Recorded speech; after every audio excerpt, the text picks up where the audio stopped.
வணக்கம். இது வந்து நம்ம தோட்டத்தில் முதல்ல வந்த மிளகாய்.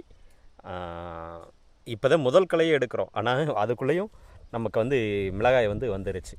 அதற்கு முக்கியமான காரணம் என்னன்னு நம்ம இந்த இடத்த பற்றி தெரிஞ்சுக்கணும்னா, ஒரு 2 வருடம் முன்னாடி இதே இடத்துல நம்ம கோழிச்சாணம் வந்து கொட்டியிருந்தோம். அப்போ வந்து இந்த சந்தன மரத்தை அதிகமான வெப்பம் தாக்கி இலையெல்லாம் உதிர்ந்திருந்து உதிர்ந்து அப்படியே வெறும் குச்சியாக நின்றது. ஒரு 2 நாளைக்குள்ளேயே அப்படி நின்றது.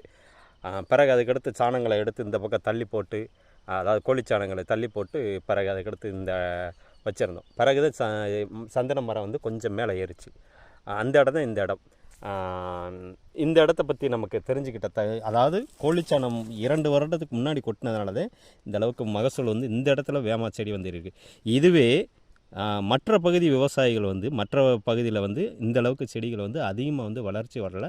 இதுவே மற்ற விவசாயிகள் வந்து குறைந்தபட்சம் 3 களை 4 களை எடுத்த பிறகு இந்த மிளகாய் செடி வந்து அந்தளவுக்கு வந்து வளர்ச்சி வந்து வரும்.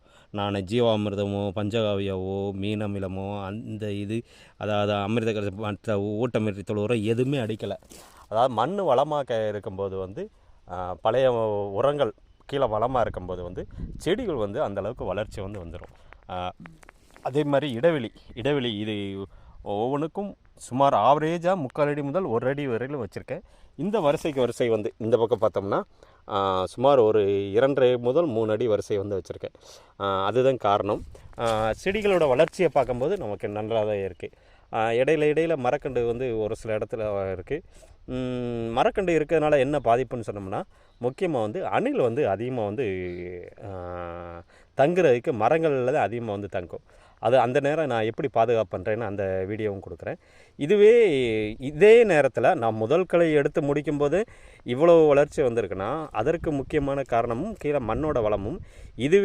இதே நேரத்தில் மற்ற விவசாயிகள் வந்து அவங்களுடைய செடிகள் வளர்ச்சி களைக்கூலியை வந்து எவ்வளோ ஆகும் அப்படின்னு நான் அநேகமாக இன்று சேவை மையம் போவேன். இன்றோ நாளையோ சண்டேக்குள்ளே நான் உறுதியாக வந்து விரிவான வீடியோவை கொடுக்குறேன்.